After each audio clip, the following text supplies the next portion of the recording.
The live TV, सच सबसे आगे। नमस्कार, मैं अनमोल प्रीतम और आप देख रहे हैं द लाइव टीवी। इस वक्त मैं गोरखपुर में हूं।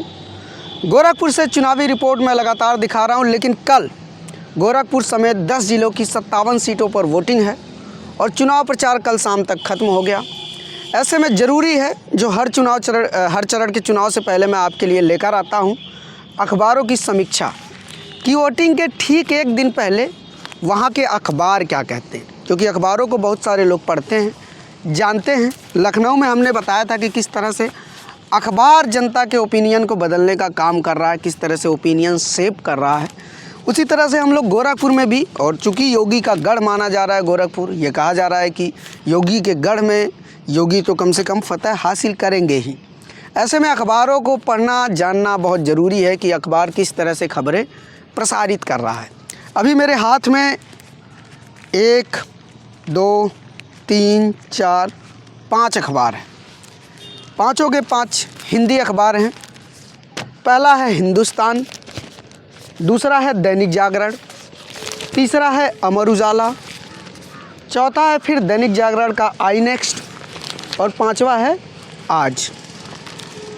अब आपको अखबार का रंग देख के ही समझ में आ गया होगा कि लखनऊ से जो हमने दिखाया था बिल्कुल कहानी वही है। ये देखिए, हर अखबार में फुल पेज का विज्ञापन, ये आज है, इसमें देखिए फुल पेज का विज्ञापन है। दैनिक जागरण है, इधर दैनिक जागरण में भी फुल पेज का विज्ञापन। अमर उजाला पूरे पेज का विज्ञापन, सिर्फ एक पार्टी का, केवल भाजपा का। और आगे बढ़ते हैं, थोड़ा सा पीछे कांग्रेस का भी है, लेकिन इस अखबार को पलटिए, इधर भी पलट लीजिए, इधर भी पलट लीजिए, आपको सपा का विज्ञापन नहीं दिखेगा, ना ही बसपा का दिखेगा। दैनिक ये हिंदुस्तान है, हिंदुस्तान देखिए फुल पेज का विज्ञापन पूरे पन्ने का, और इसमें भी आपको कहीं पे दूसरी पार्टी का विज्ञापन नहीं दिखेगा। तो ये वो सारे अखबारों की हालत है। एक अखबार जो मैंने आपको दिखाया, इस पे प्रियंका गांधी का भी है, अमर उजाला में पीछे कांग्रेस का। अब ये फुल पेज के विज्ञापन का खर्चा कितना आता है ये बताने की ज़रूरत नहीं है। जो जागरूक लोग हैं वो सब जानते हैं, आप लोग अखबार पढ़ते हैं। लेकिन बड़ा सवाल ये उठता है कि ये सारे अखबार जो हैं, जो विज्ञापन है, वो पिछली बार के विज्ञापन से किस तरह से अलग है। पिछली बार के विज्ञापन में जो लखनऊ से हमने दिखाया था, उसमें इन विज्ञापनों के जगह इस बार योगी आदित्यनाथ ने काम दिखाए हैं। पिछली बार वादे थे, चुनावी मैनिफेस्टो टाइप था पिछली बार का विज्ञापन, लेकिन इस बार काम गिनाए गए हैं। पूर्वांचल एक्सप्रेसवे, एम्स, चीनी, गोरखपुर एक्सप्रेसवे, खाद कारखाना, मेडिकल कॉलेज, विश्वविद्यालय, कुशीनगर इंटरनेशनल एयरपोर्ट, ये सारी चीज़ें हैं। राम मंदिर का भी इसमें जिक्र है कि राम मंदिर भी हमने बनाया है। काशी विश्वनाथ कॉरिडोर का जिक्र है। और ये जो तस्वीर आप देख रहे हैं, ये बहुत मायने रखती है। ये वो तस्वीर है जब ये कहा जा रहा था कि दिल्ली से योगी आदित्यनाथ को हटाने की तैयारी चल रही है और किसी और को भाजपा मुख्यमंत्री बना सकती है। उसके बाद प्रधानमंत्री नरेंद्र मोदी और योगी आदित्यनाथ की जो मुलाकात हुई थी, उसके बाद ये तस्वीर सामने आई थी, वही तस्वीर है। अब इस पूरे पोस्टर में देखिए, कहीं पर भी किसी और की तस्वीर नहीं है। ना केशव प्रसाद मौर्य की तस्वीर है, ना जेपी नड्डा की है, ना अमित शाह की है। सिर्फ और सिर्फ 2 लोगों की तस्वीर है, मोदी और योगी की। यानी कि इन 10 सीटों पर चुनाव भाजपा मोदी और योगी के चेहरे पर लड़ना चाह रही है।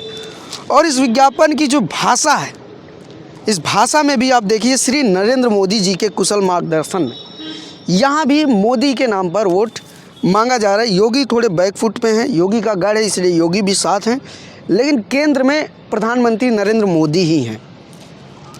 और टैगलाइन है, डेंगू, इंसेफ्लाइटिस और माफिया राज से मुक्ति। सवाल कई हैं, गोरखपुर से कई सारी घटनाएं आई, कई सारे माफिया राज के घटनाएं आए, लेकिन फिर भी दावा सरकार का है, विज्ञापन है, तो विज्ञापन और पार्टियों के भी होने चाहिए। लेकिन अखबारों ने स्थापित करने की कोशिश की है कि इस पूरे चुनाव प्रक्रिया में सिर्फ एक पार्टी चुनाव लड़ रही है। और ये सिर्फ विज्ञापन की बात नहीं है, खबरों की अगर हम बात करें तो खबरों से भी आपको समझ में आएगा। ये मेरे पास हिंदुस्तान है और हिंदुस्तान की जो लीड स्टोरी है, पहली खबर जो है, बड़ी खबर क्या है? ये बड़ी खबर देखिए, बड़ी खबर है सपा बसपा ने डाका डाला। योगी जी का बयान यहाँ पर बड़ी खबर है, कोई और खबर नहीं, बयान। योगी जी ने क्या बोला वही सेम टू सेम बड़ी खबर है। लेकिन अब चूंकि बयान छापा जा रहा है तो कायदे से ये होना चाहिए, अगर निष्पक्षता से कोई अखबार खबर लिख रहा है तो एक पॉलिटिकल पार्टी तो चुनाव लड़ नहीं रही है, बाकी पार्टियां भी हैं। प्रतिक्रिया क्या है? कल आखिरी चुनाव प्रचार का आखिरी दिन था, तो वहाँ के बड़े नेताओं ने, अखिलेश यादव ने, बसपा प्रमुख मायावती ने क्या कहा, प्रियंका गांधी ने क्या कहा, वो सब कुछ भी इसको छापना चाहिए और बराबर स्पेस देना चाहिए। लेकिन अखबार देखिए सिर्फ योगी आदित्यनाथ को इतना स्पेस देता है, बगल में विज्ञापन है, पहले पेज पे विज्ञापन है ही। जो पहले पेज के विज्ञापन में टैग लाइन है माफिया राज से मुक्ति, उसी से रिलेटेड योगी का बयान है। देखिए विज्ञापन की पुष्टि करती है अखबार की खबर है नहीं, लेकिन ये बयान है।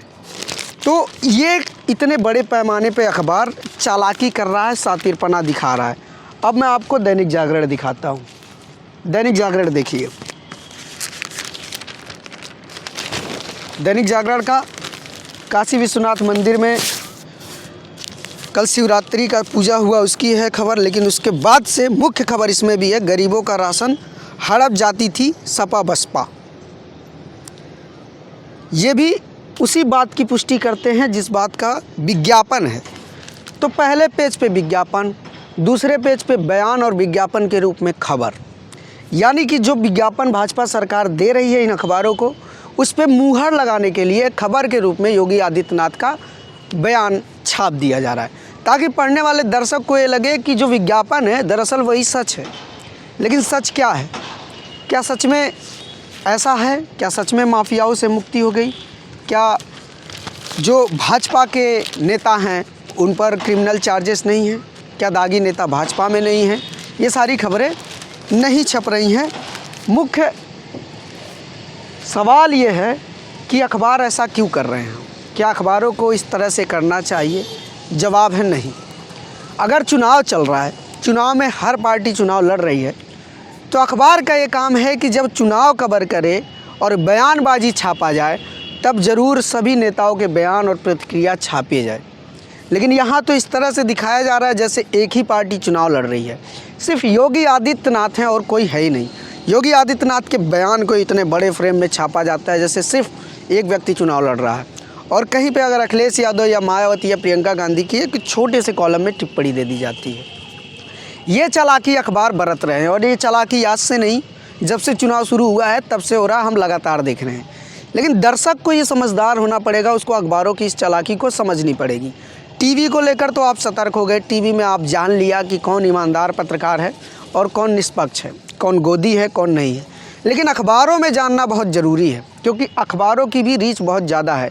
आज भी बहुत सारे लोग अखबार पढ़ते हैं, और अखबार को टीवी से ज़्यादा विश्वसनीय माना जाता है, क्योंकि ये छप के आता है, छपे हुए को ज़्यादा प्रामाणिक माना जाता है।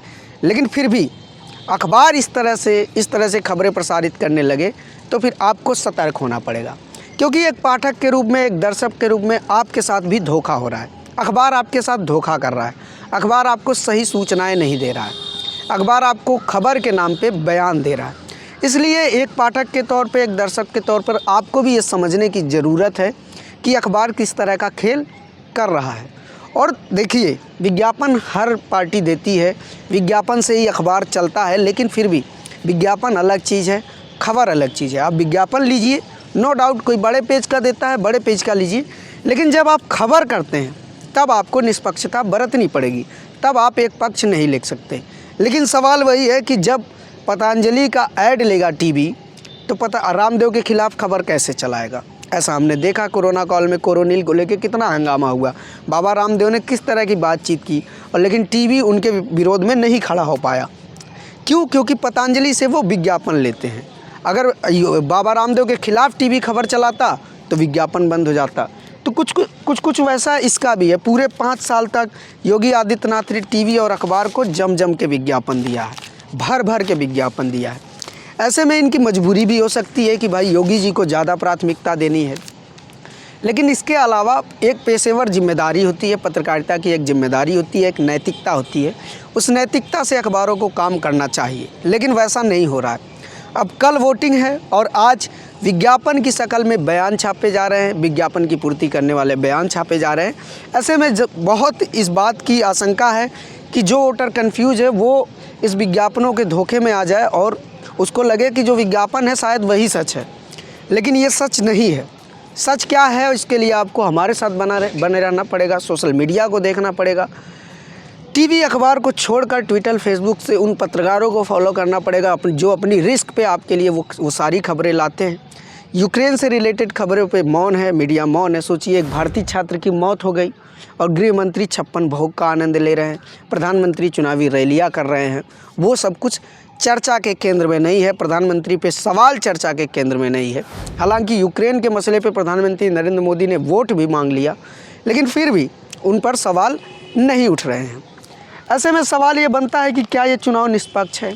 क्या चुनाव आयोग को इस पर ध्यान देने की ज़रूरत नहीं है कि वोटिंग के एक दिन पहले इस तरह के बयान क्यों छापे जा रहे हैं? वोटिंग के एक दिन पहले एक खास पार्टी को ज़्यादा स्पेस देकर उसके बयान को खबर के रूप में पेश करके क्यों वोटरों को भटकाया जा रहा है? इस पर चुनाव आयोग को संज्ञान लेने की ज़रूरत है, क्योंकि अब निष्पक्षता की उम्मीद इन अखबारों से नहीं है, टीवी से नहीं है। ऐसे में चुनाव आयोग ही कुछ कर सकता है, क्योंकि चुनाव आयोग ने ऐसा किया भी है। एक बार चुनाव था जब, तो राहुल गांधी का एक इंटरव्यू चुनाव के एक दिन पहले आने वाला था, तो चुनाव आयोग ने इंटरव्यू रुकवा दिया था, ये कह के कि इससे मतदान प्रभावित हो सकता है। लेकिन ये जो अखबार एक विशेष पार्टी के रंग में रंगे हुए हैं, उन पर लेकर प्रतिबंध कब होगा और इस तरह के विज्ञापन और बयान पर चुनाव आयोग कब सक्रिय होगा? अखबार ऐसा लग रहा है जैसे एक तरफ जनता है, एक तरफ अखबार।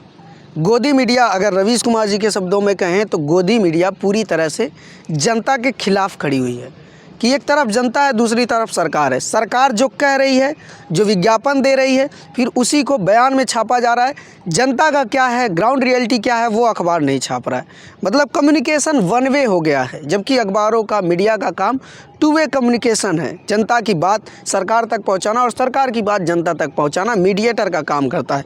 लेकिन यहाँ पे वन वे है, ऊपर से जो बात आ रही है बस वही जनता को बताया जा रहा है। जनता को ऐसा दिखाया जा रहा है कि तुम्हारे आसपास जो हो रहा है वो कुछ नहीं है, बहुत मामूली है, तुम जो देख रहे हो वो सत्य नहीं है, सत्य वो है जो हम दिखा रहे हैं, जो ऊपर से आ रहा है। तो हर किसी की हालत ख़राब है, व्यक्तिगत स्तर पर, मोहल्ले के स्तर पर, लेकिन फिर भी जब वो अखबार पढ़ता है, व्हाट्सएप उठाता है, तो उसको लगता है कि बाकी जगह सब ठीक है। अपने घेरे से निकल के उसको लगता है कि बाकी जगह सब ठीक है, क्योंकि ऐसी सामग्री उसके सामने परोसी जा रही है।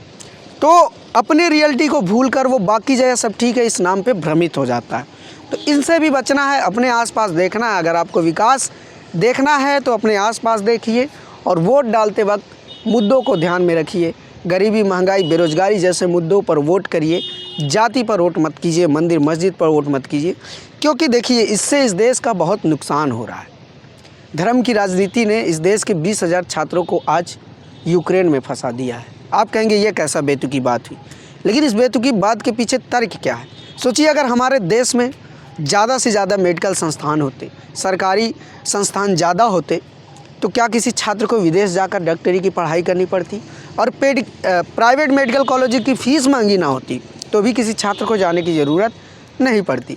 हमने स्टैचू बनवाए, मंदिर बनवाए, लेकिन हम मेडिकल कॉलेज और मेडिकल चीज़ों में अभी भी हमारे बहुत सारे छात्र विदेश में पढ़ाई करने जा रहे हैं और मिडिल क्लास के बच्चे हैं। ऐसे में बहुत सारे सवाल हैं, बहुत सारी चीज़ें हैं। इन सब मुद्दों को ध्यान में रखिएगा। कल वोटिंग है, वोटिंग के बाद हम आपको तमाम अपडेट लेकर आएंगे। तब तक आप बने रहिए हमारे साथ, देखते रहिए the live TV. Camera person Sanjeet के साथ मैं अनमोल प्रीतम, गोरखपुर, यूपी।